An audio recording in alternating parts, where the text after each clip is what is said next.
Cold starts kill engines, and most wear happens right after you turn the key. Small mistakes here can cost you thousands later, so let's bust the winter myths that silently destroy engines.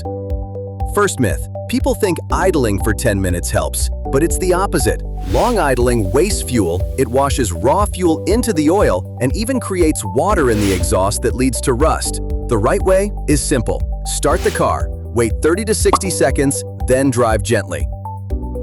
Second myth, revving hard to warm up faster.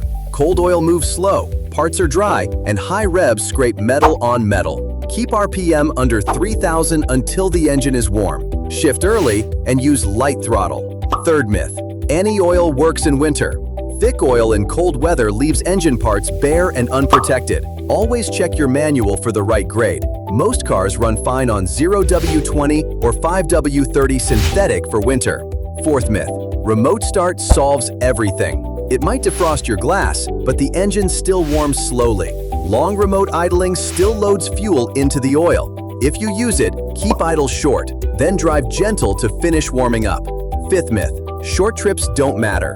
Short trips never let oil reach safe temp, so water and fuel stay inside, turning into sludge. At least once a week, take a longer drive of 15 to 20 minutes so the oil gets hot enough to clean itself.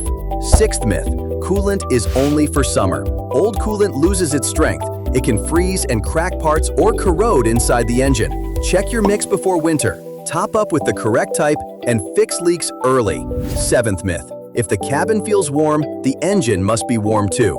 That's false comfort. Trust the gauge, not the heater, and keep driving gentle until the oil itself is at safe temp. Cold starts do the most damage, but smart habits cut that damage fast. Like this video, subscribe for more tips, and share it with a friend who drives in winter.